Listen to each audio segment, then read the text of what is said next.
Anda kembali menyaksikan Kompas Siang. Saudara, Polda Jawa Barat telah menyiapkan tim hukum untuk menghadapi gugatan pra-peradilan yang diajukan tersangka kasus Vina Cirebon, Peggy Setiawan.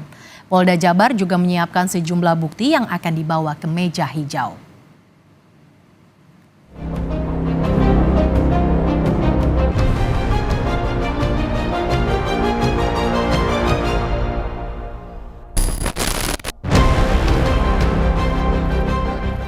Polda Jawa Barat merespons gugatan pra-peradilan yang dilayangkan Peggy Setiawan alias Peron di kasus pembunuhan Vina dan Eki.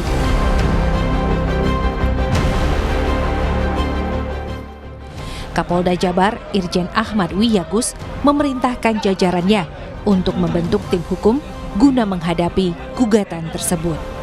Meski demikian, Polda Jawa Barat belum menerima surat pemberitahuan sidang dari pihak pengadilan. Ini dibentuk tentunya untuk menghadapi gugatan permohonan pra-peradilan dari tersangka PS atau kuasa hukumnya, ya. Nah, sejauh ini Bapak Kapolda telah memerintahkan untuk membentuk tim tersebut dan sudah dibentuk.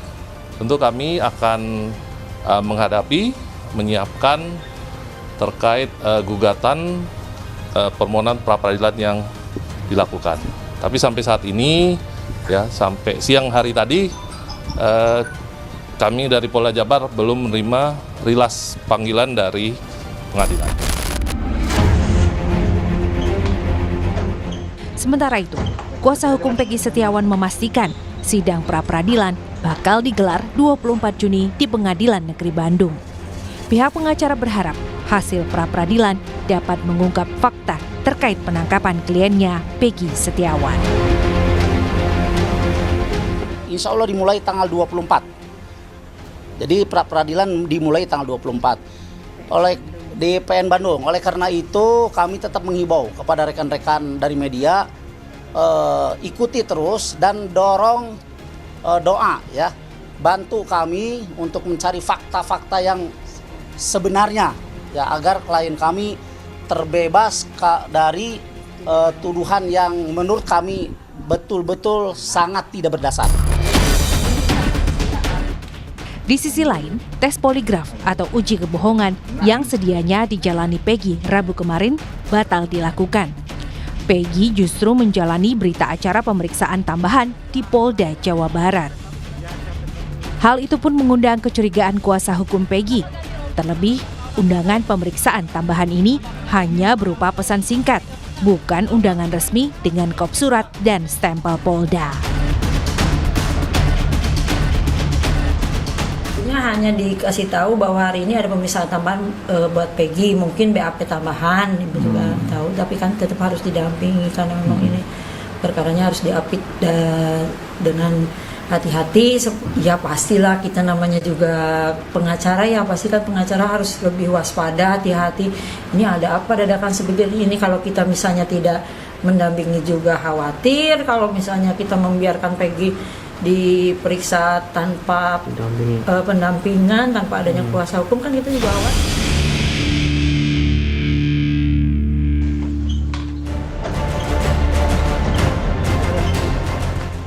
Sementara itu, hilangnya 2 buron dalam daftar pencarian orang menjadi sorotan mantan Menko Polhukam Mahfud MD. Mahfud menilai ada permainan untuk melindungi seseorang yang bertujuan membuat kabur kasus ini.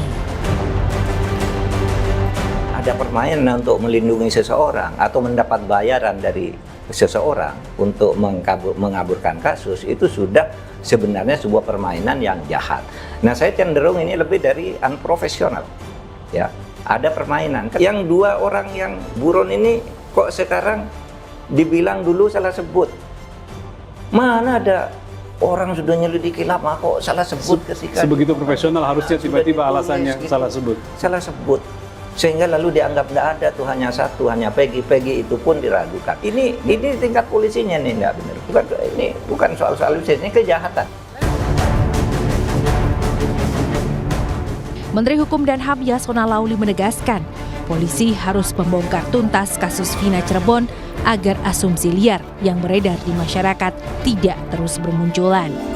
Serahkan kepada polisi supaya membongkar tuntas itu, supaya jangan ada kecurigaan dari masyarakat, apalagi viral. Ada indikasi lagi bukan orang yang ditangkap, bukan orang yang melakukan. Ada kesalahan SOP dalam pemeriksaan. Dan dalam keadaan kondisi seperti ini, polisi harus betul-betul bergerak keras, cepat mengungkap kasus ini supaya jangan liar nanti hipotesis-hipotesis yang terjadi di masyarakat, kecurigaan-kecurigaan terjadi dalam masyarakat. Bagi kuasa hukum keluarga Vina, pembentukan tim pencari fakta dinilai sebagai salah satu langkah penting agar kasus pembunuhan Vina dan Eki bisa dituntaskan. Mengingat 8 tahun sudah bergulir, namun pengusutan kasus ini tak kunjung usai. Tim Liputan Kompas TV.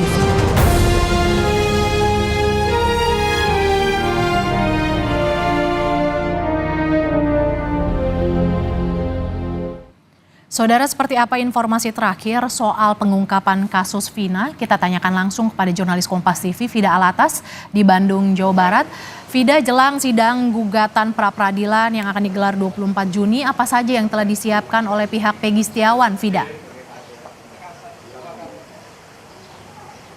Ya, Mercy, tentunya sejumlah alat bukti dan juga sejumlah saksi pendukung ini telah dipersiapkan oleh kuasa hukum dari Peggy Setiawan untuk kemudian maju dalam proses pra-peradilan yang akan digelar pada tanggal 24 Juni mendatang di Pengadilan Negeri Kota Bandung. Dan tentunya sejumlah saksi dan alat bukti pendukung yang telah dipersiapkan untuk proses pra-peradilan ini berkaitan dengan keberadaan Peggy Setiawan pada saat malam kejadian 8 tahun lalu, tepatnya pada 27 Agustus 2016, di mana diketahui menurut kuasa hukum dari Peggy Setiawan, memang klien mereka Peggy Setiawan yang saat ini menjadi tersangka dari kasus pembunuhan Vina dan juga Eki di Cirebon 8 tahun lalu, saat malam kejadian ini memang tidak berada di Cirebon, melainkan tengah berada di Bandung, yang saat itu statusnya ini tengah bekerja sebagai buruh bangunan dan mengerjakan proyek di Kota Bandung. Untuk itu sejumlah saksi diantaranya adalah teman-teman sesama buruh bangunan dari Peggy Setiawan, lalu juga bos proyek dari Peggy Setiawan, serta sejumlah alat bukti diantaranya adalah slip upah pekerjaan dari Peggy Setiawan dan juga bukti-bukti digital yang berkaitan dengan keberadaan Peggy Setiawan ini nanti akan diajukan dalam meja sidang begitu ya, dalam gugatan pra-peradilan yang akan digelar pada 24 Juni mendatang. Dan tentunya pengajuan pra-peradilan yang diajukan oleh kuasa hukum dari Peggy Setiawan ini karena memang kuasa hukum dari Peggy Setiawan ini menilai ada kejanggalan dari penetapan tersangka kliennya Peggy Setiawan, apalagi Peggy Setiawan ini juga disebut-sebut sebagai otak pelaku dari pembunuhan dan juga dugaan ruda paksa Vina dan Eki 8 tahun lalu. Pihak kuasa hukum dari Peggy Setiawan selalu mempertanyakan terkait apa relevansinya alat bukti yang selama ini dijadikan bukti penetapan Peggy Setiawan sebagai tersangka yang pada saat konferensi pers di akhir Mei lalu ini dibeberkan begitu ya oleh pihak penyidik dari Ditreskrimum Polda Jabar yang kita tahu bersama, Mercy dan juga saudara, saat itu penetapan tersangka Peggy Setiawan di depan gedung Ditreskrimum Polda Jabar atau rilis penetapan tersangka Peggy Setiawan di depan gedung Ditreskrimum Polda Jabar ini memperlihatkan sejumlah alat bukti, diantaranya ini adalah kartu keluarga, lalu juga rapor dan juga akte kelahiran dari Peggy Setiawan. Tentunya ini menimbulkan pertanyaan dari kuasa hukum Peggy Setiawan, di mana relevansi dari alat bukti tersebut terhadap bukti tindakan kriminal yang didugakan atau disangkakan terhadap klien mereka.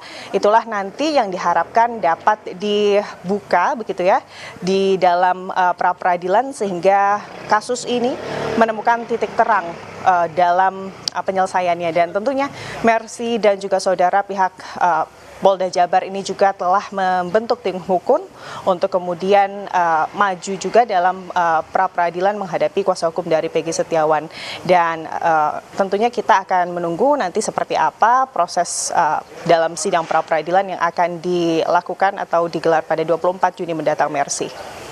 Vida, kemarin tes poligraf batal digelar, lalu bagaimana dengan kelanjutan pemeriksaan terhadap Peggy Setiawan, Vida? Ya betul, kemarin memang tes poligraf untuk mendeteksi kebohongan begitu ya, Mercy dan juga saudara, yang rencananya akan dilakukan kepada tersangka Peggy Setiawan ini batal digelar. Namun memang pihak penyidik ini tetap melakukan pemeriksaan kepada Peggy Setiawan, yakni pemeriksaan tambahan BAP, di mana Peggy Setiawan ini diperiksa selama kurang lebih 5 jam dari Rabu siang hingga selesai pada Rabu sore. Dan dalam tes atau pemeriksaan tambahan BAP tersebut, Peggy Setiawan ini diajukan kurang lebih 28 pertanyaan, Mercy dan juga saudara. Dan usai melakukan pemeriksaan tambahan BAP, kuasa hukum Peggy Setiawan ini memberikan informasi kepada awak media bahwa memang tes tambahan BAP yang kemarin dilakukan penyidik dari Ditreskrim Polda Jabar kepada Peggy Setiawan ini fokusnya adalah membahas terkait sosial media dari Peggy Setiawan. Karena memang Mercy dan juga saudara, saat ditangkap akhir Mei lalu dan juga ditetapkan sebagai tersangka, Peggy Setiawan saat itu ponsel milik Peggy Setiawan ini juga disita oleh pihak kepolisian, dan pihak penyidik ini juga memeriksa akun media sosial dari Peggy Setiawan, yakni akun Facebook dari Peggy Setiawan. Dan berdasarkan pemeriksaan akun sosial media yang kemarin juga didampingi oleh kuasa hukum Peggy Setiawan, kuasa hukum menyebut tidak ada koneksi pertemanan atau hubungan pertemanan dari Peggy Setiawan di akun Facebooknya dengan orang-orang atau terpidana yang terlibat dalam kasus pembunuhan Vina dan juga Eki. Tentunya fakta ini, Mercy dan juga saudara, diharapkan oleh kuasa hukum dari Peggy Setiawan dapat menjadi pertimbangan dalam penyidikan kasus pembunuhan Vina dan juga Eki yang melibatkan Peggy Setiawan sebagai tersangka, dan di mana Peggy Setiawan ini diancam hukuman mati.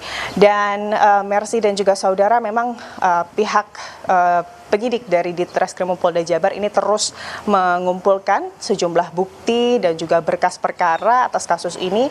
Dan kemarin Kabid Humas Polda Jabar menyebut bahwa rencananya ini pihak penyidik akan melaporkan berkas perkara tersebut atau menyerahkan berkas perkara tersebut di minggu-minggu depan. Mercy. Tersangka Peggy Setiawan mengajukan pra-peradilan dan penangguhan penahanan. Terima kasih jurnalis Kompas TV Vida Alatas yang melaporkan langsung dari Mapolda Jawa Barat.